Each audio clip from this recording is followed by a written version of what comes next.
Learning the instant confidence tools that we've already talked about are such a huge component to being able to have consistent confidence, because those things are things that you institute in your life on a regular basis. They should become practices that you engage in on an intentional and regular basis. And you'll notice a big difference. I'm really curious which of the 7 ingredients that you lean on the most, which of them made you feel the most different.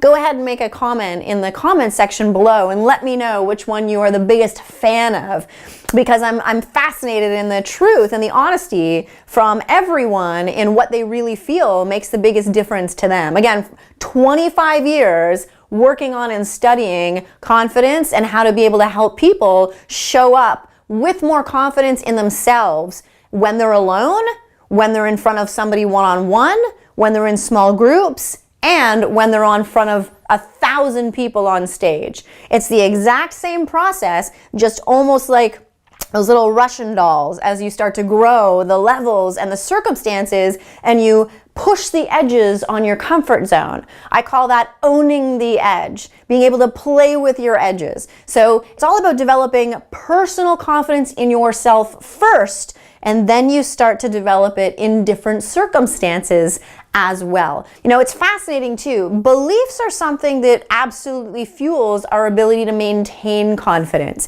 We can suggest that we should be confident in a scenario, but then we collect the evidence of what happens in that situation, and it either tells us that we have a really good shot at being able to get the response or the result that we're looking for, or it didn't necessarily go so well. When that occurs and we collect new evidence, we start to believe that that evidence has some weight on one of those two truths. The reality is that we are constantly building two beliefs at the exact same time whenever we're working on building self-confidence in something. We're building the belief that says, I can, and we're building the belief that says, I won't, or they don't like me, or I can't, for those of you who haven't eliminated that word from your vocabulary yet, which I strongly advise. As the person who is the chief construction person, you have to make the decision that you're going to only look for evidence to build the belief that says I can. When you have an experience that shows that things don't go so well, you discover how come it didn't go so well. You reinsert those lessons into your execution plan, and then you get back out there and you do it again with a little bit more information in order to be able to collect some evidence that says that I can. That's the basic process. It's not very complex. It is incredibly, undeniably honest. And when you collect evidence that shows that you can, and it's unquestionable, it's not us making a decision that, oh, I'm going to feel more confident today. And you start to, pretend. Act as if is a very important practice. I'm not beating that down. I think it's very important in specific situations for us to act as if, to feel, to visualize, to project when we're practicing is, what's going to happen in the future. Yes. However, it is a much more powerful practice to start to construct reasons, science behind why this belief is the truth, why I deserve to have more confidence in myself in this particular scenario. For me, that was the only way that I learned how to be able to build my own self-confidence in different situations that terrified me when I first attempted to do them. So choosing to build beliefs that are going to allow you to feel more confident in your ability to execute is a way that you can have tremendous influence even over the things that are going to occur for you just in the next couple of days. You start to collect evidence for the things that make a big impact, and you stop collecting evidence for things that don't make a big impact. Now, I told you that I was going to talk to you about some of the biggest leadership secrets that I've learned, because one of the necessary skills to learn how to build is your leadership ability in order to be able to have influence. One of the most important things that we're going to go over first is how, as a leader, do you manage a challenging situation? And when I was a brand new leader, I was terrible at this. I did not do well. I didn't know how to deal with people when they weren't performing at their highest level, and I was unsure about what to do. So I did one of two things. The first approach I took was not to do anything at all because I didn't know how to discipline or even have that conversation. I was fearful of them not liking me. I was fearful of them getting mad at me. I was fearful of me handling it badly. I was fearful of me saying the wrong thing. I was fearful of it all. So instead of dealing with it, I wouldn't deal with it, which meant that people learned that they could misbehave and I wouldn't do anything, which meant that their behavior only got worse. That doesn't build a strong team, particularly if I'm the leader of that team. I'm not leading. And nobody else feels safe because they see that the behavior that's not acceptable is being tolerated. Nobody wants to be part of a team like that. The next thing I tried was I became a complete bitch. And I'm bad at it. So I told them it was my way or the highway. I felt as though in order for me to make my point, I needed to bring anger into the conversation, and I handled it absolutely terribly, spoke to them inappropriately, and people laughed because of course they would. So I had no idea which to do in any situation going forward until I learned the biggest leadership tool that I've ever learned, and that's that people are motivated to do what they want to do. So let them. What I mean by that is to just use the truth on your side when you're dealing with any scenario, including having to work on improving behavior. The exact specific example we're going to use is someone's continuously late. When it's the right time, this is the conversation. And the conversation is going to be completely pleasant because there's no need to bring anger into a conversation in order to make the conversation a very frank conversation. And people have the ability to still receive messaging even when you're being nice. Nice is just nicer. Okay, so I'm really excited to work with you. I got an issue though with this time thing. So we had discussed previously that you were required to be here by X time. That has consistently not happened. We've got two options moving forward from here.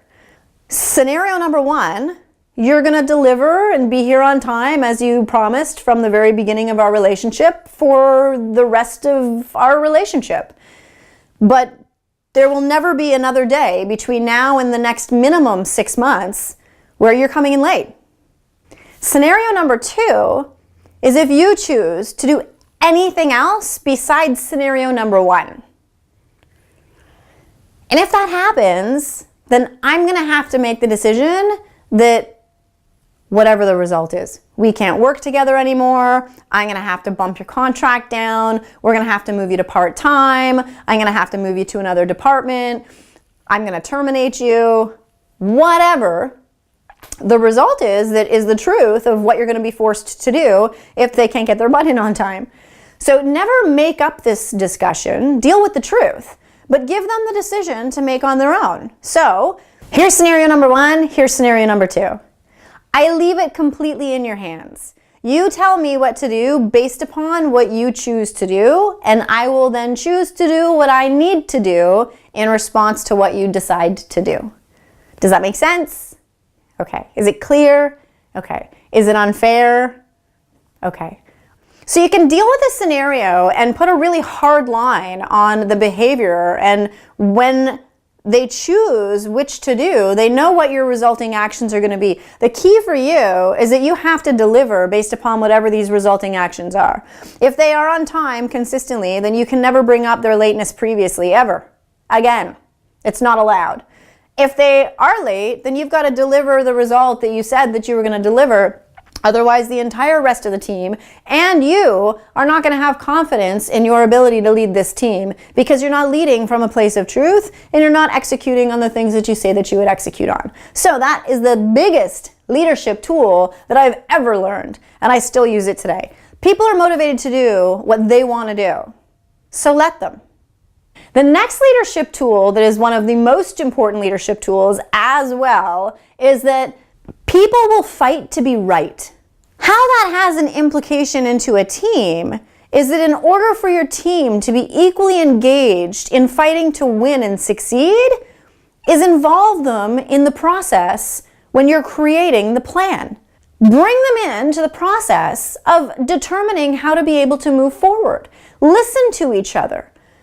Put down on paper all of the ideas that come up, and then actually insert some of these ideas. I see some companies that I consult with that will sit down and they'll do this activity, but then they'll never use any of the ideas. They stay in the parking lot permanently. And then they close the parking lot and they put, fences around it and it's condemned. This is a process where we're actively engaging people to get beyond the point of this conversation, to insert some of their solutions and determine what is viable to be able to craft a plan that truly was created by this entire team all on its own. Now, obviously, there's certain components that if there's a decision that's going to be detrimental, then you don't do it for the sake of doing it. None of this is for the sake of doing it. But when you've had everybody who needs to vet the solution and determine that the solution is a sound one to move forward, for any individual person who had a component of crafting that solution, they are going to fight to be right. Which means that you're going to have a team that shows up more unified in order to be able to chase a solution and chase a result and to prove that they were right over any other team that's showing up to work today anywhere on the planet. And that's the truth. It is not difficult to be able to engage a team, to have the team have confidence in each other and the plan more than by involving them in the creation process, the vetting process, and then having the ability to execute and have trust from you to do so that they can prove that they were right. Those two leadership tools and truths are the two most powerful leadership tools and truths that I've learned in over 25 years of working with thousands of people all over North America. I'm going to have a program available for you on the next video. I'm going to do everything in my power in order to convince you that if we've never worked together, then this is an incredible place for us to start, so that we can talk about things like confidence, so that we can talk about the circumstances in which you have it and the situations in which you don't oftentimes, and how to be able to change that. We will collectively work over the course of the next few months, if you're so inclined, on redirecting your confidence into the things that are the most important for you so that you can serve other people at your best. It is my goal to do everything in my power in order to have you get sold completely on you. That's what's going to let you be able to sell other people on your ideas. That's what's going to allow you to be able to lead other people authentically. And that's what's going to allow you to have the confidence to speak up and do the things that you believe in. And the world could use you right now. So in the next video, I am going to do everything in my power in order to ask you to join us and become part of our monthly Confidence Kickstart program. It is my goal that everyone else that I know stops staying home, stops working in jobs they hate, stops preventing themselves from taking the steps that would make a massive difference, doing the things that they know that they would be unbelievably proud of, because there is a fear that we're placing more confidence in than in ourselves, and therefore don't take action. This program I'm going to talk to you about is an unapologetic assault on fear, doubt, maybe someday, and not good enough. We'll see you in a couple of days.